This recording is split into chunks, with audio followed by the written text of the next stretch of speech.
दोस्तों वेस्ट बंगाल, पुडुचेरी, असम और तमिलनाडु के रिजल्ट्स आ चुके हैं एंड यहाँ पे तमिलनाडु और वेस्ट बंगाल के results are shocking to say the least.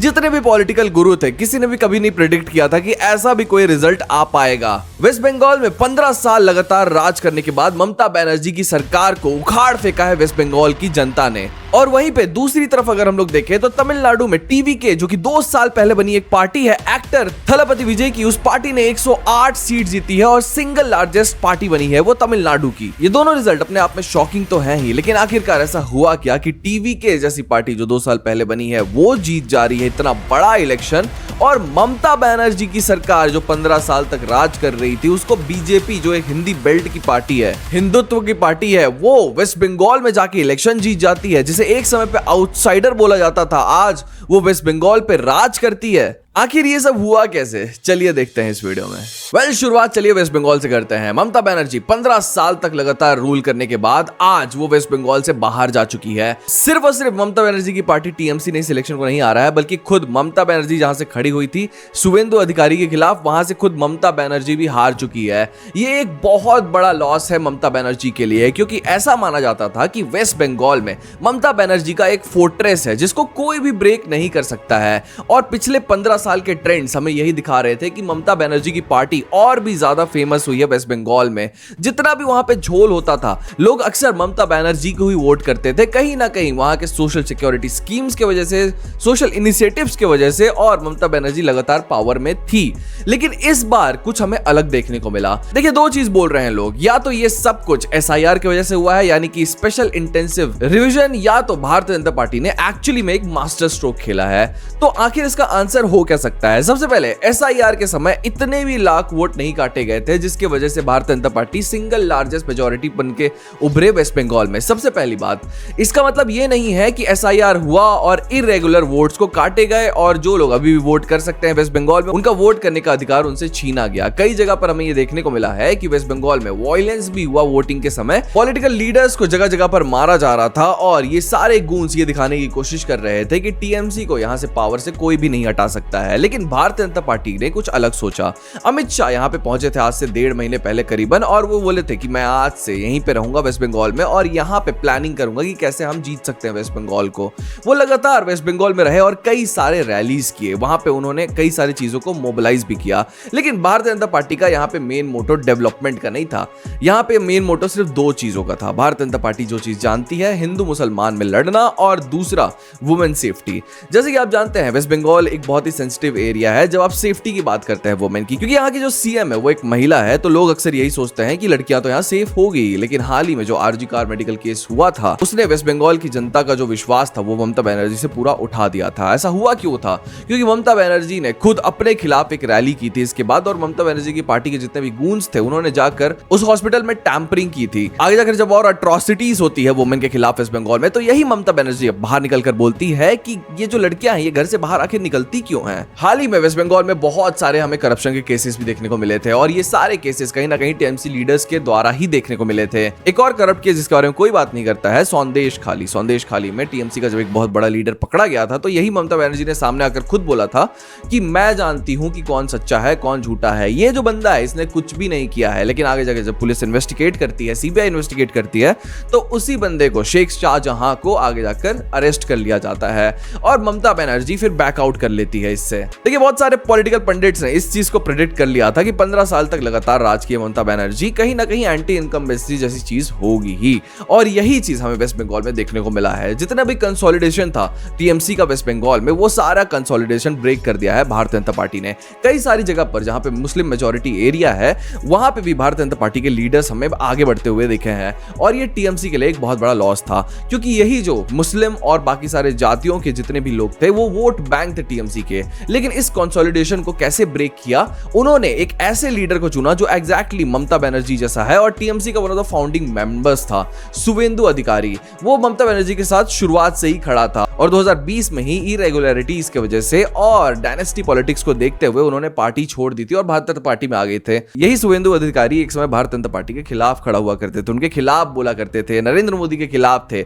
लेकिन पॉलिटिक्स तो देखिए 2020 में जब वो अपनी पार्टी छोड़ते हैं तो ये जो सत्ता का लालच होता है, पावर का लालच होता है, वो सीधा उनको भारतीय जनता पार्टी में ले जाता है। और भारतीय जनता पार्टी में जाने के बाद वो आज वेस्ट बंगाल के चीफ मिनिस्टर बन चुके हैं। किसको हटाकर? ममता बनर्जी।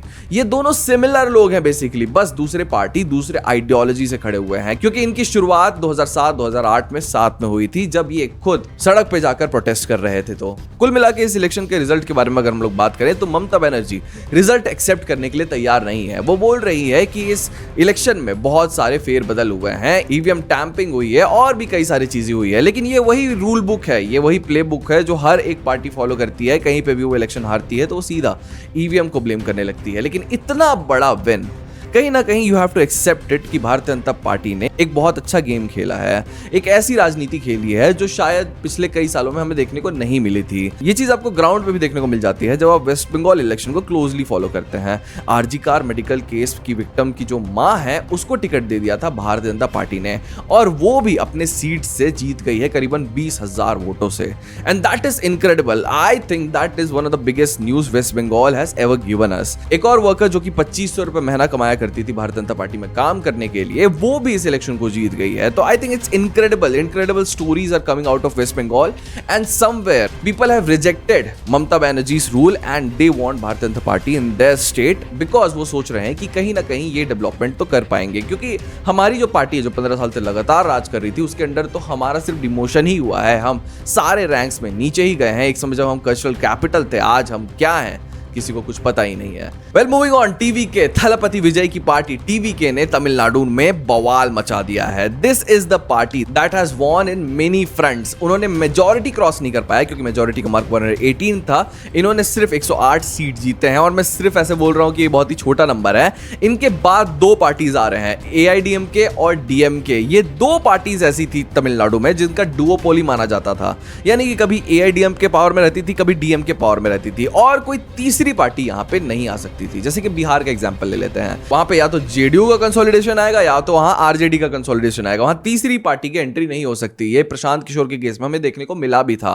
लेकिन इस चीज को जानते हुए थलपति विजय ने एक तीसरी पार्टी बनाई तमिलनाडु में जिसका नाम है टीवीके और वो सीधा एआईडीएमके और डीएमके के खिलाफ खड़े हो गए। इसके बाद क्या हुआ, 2 साल तक लगातार थलपति विजय ने कैंपेन किया है और जितने भी पॉलिटिकल गुरुज हैं सबको ये बात पता था कि जब भी कोई बड़ा एक्टर खड़ा होता है उसके पीछे पब्लिक तो आती ही है। जहां पे भी ये रैली करते थे लाखों की संख्या में भीड़ आ जाती थी। लेकिन ये जो भीड़ है ये वोट्स में तब्दील होती है कि नहीं होती है, ये सिर्फ हमें इलेक्शन डे ही बता सकता था, क्योंकि Thalapathy Vijay was one of the brightest face of Tamil Nadu. Tamil Nadu एक ऐसा जगह है जहां पे हीरो वर्शिप को बहुत ही ज्यादा तवज्जो दी जाती है। यहाँ पे लार्जर देन लाइफ जो कैरेक्टर्स होते हैं अक्सर वो इलेक्शन जीतते हुए आए हैं, जैसे कि एमजीआर, जयललिता, इन सारे लोगों को हमने देखा है। लेकिन इन्होंने भी जब शुरुआत किया था अपने पार्टीज का, वो इतने बड़े मार्जिन से कभी भी नहीं जीते थे। टीवीके के थलपति विजय ने ये करके दिखाया है। और थलपति विजय ने ये कैसे किया है, उन्होंने अपने यूथ फोर्स को मोबिलाइज किया है।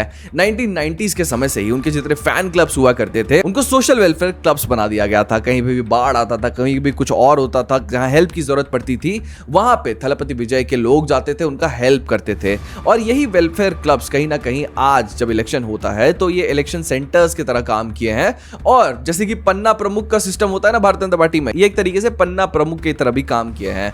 जगह जगह पर लोगों को मोबिलाइज किए हैं और 2 साल में इस पार्टी को इतना बड़ा बना दिए हैं कि आज ये तमिलनाडु की लार्जेस्ट पार्टी बन के उभरी है। राहुल गांधी और कई सारे बड़े पॉलिटिशियन ने भी विजय को कांग्रेचुलेट किया है और ये यूथ का जो पावर है उसके सामने खुद को नतमस्तक भी किया है। Let me just tell you, this never happens in politics कि अचानक से एक बंदा उठता है, वो सिस्टम के खिलाफ आवाज उठाने के लिए एक पार्टी बनाता है और उसकी पार्टी लाखों लोग फॉलो करने लगते हैं, उसके आइडियोलॉजी को फॉलो करने लगते हैं, उसके सिद्धांतों को फॉलो करने लगते हैं और भीड़ उभरती है उनके रैलीज में और वो भीड़ वोट में कन्वर्ट हो जाती है। हमने प्रशांत किशोर के केस में देखा था, भीड़ उभर रही थी रैलीज में, भीड़ बहुत ज्यादा था, व्यूज बहुत ज्यादा थे, एग्जैक्टली लाइक थलपति, लेकिन वो कोई भी एक भी फैन वो वोट में तब्दील नहीं हो पाया था, जिसकी वजह से प्रशांत किशोर बिहार में इलेक्शन हार गए थे। और मैक्सिमम लोग यही प्रेडिक्ट कर रहे थे कि थलपति विजय के साथ भी यही होगा, लेकिन एग्जैक्टली ऐसा कुछ भी होता हुआ नहीं दिखा है। Thalapathy Vijay has won fair and square. अब क्या होगा, it's a hung assembly in Tamil Nadu. ना डीएमके जीती है, ना एआईडीएमके जीती जीती है ना टीवी के जीती है, बट टीवी के is the single largest party, तो वो थोड़े से इधर से थोड़े से उधर से एमएलएज लेकर कंसोलिडेशन बना सकते हैं, कोलिशन बना सकते हैं और फिर विजय बनेंगे तमिलनाडु के chief minister. It's incredible to say the least. I have been following politics for the longest time and I have never seen a politician like this win in India, but it's good. हमने विजय के बारे में एक video भी बनाई थी जिसमें मैं ये भी बोला था कि हमें विजय जैसे पॉलिटिशियन की जरूरत है, who has a reputation to protect, a legacy to protect, something to give back to people, a person who is actually interested in working with the people, working for the people। और कहीं ना कहीं ये जो anti incumbency है तमिलनाडु की जनता में भी हमें देखने को मिली थी, तभी विजय वहां पे इतने बड़े स्टार की तरह उभरे और ऐसे इलेक्शन जीत गए like it's just walk in the park for him. ऐसा लग रहा है कोई मूवी चल रहा है जहां पे फिर से विजय एक सुपरस्टार हैं और वो फिर से इलेक्शन जीत गए हैं, लेकिन ये असल में हो रहा है।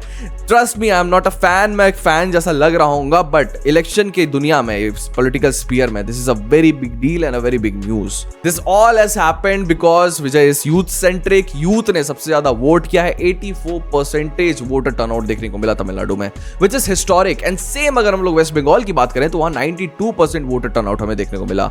एंड स्टेट्स में जब भी एक बहुत बड़ा शेयर वोट करने जाता है वहां कोई ना कोई बड़ा चेंज आता ही है। असम और पौंडीचेरी की क्या बात करें, असम का इलेक्शन बहुत ही ज्यादा प्रेडिक्टेबल था। सारे पॉलिटिकल पंडित को पता था कि वहां पे कौन जीतेगा, हेमंता को कोई भी अभी नहीं हरा सकता and Congress did not stand a chance. और पुडुचेरी का भी इलेक्शन बहुत ही ज्यादा प्रेडिक्टेबल था। बट वेस्ट बंगाल और तमिलनाडु ने पूरे भारत की जनता को हैरान करके रख दिया है। आप क्या सोचते हैं, क्या भारतीय जनता पार्टी ने वेस्ट बंगाल में इलेक्शन सिर्फ और सिर्फ ईवीएम टैंपरिंग, SIR और भी कई सारे रीजंस की वजह से जीता है, या फिर एक्चुअली में लोग एक चेंज चाहते थे वेस्ट बंगाल में? और टीवीके के बारे में आप क्या सोचते हैं, हमें कमेंट सेक्शन में जरूर बताइएगा। हम ऐसी वीडियोस बनाते रहते हैं, हमारे चैनल को सब्सक्राइब करके जाना मत भूलिएगा। आज की वीडियो से इतना ही, मिलते हैं अगले वीडियो में।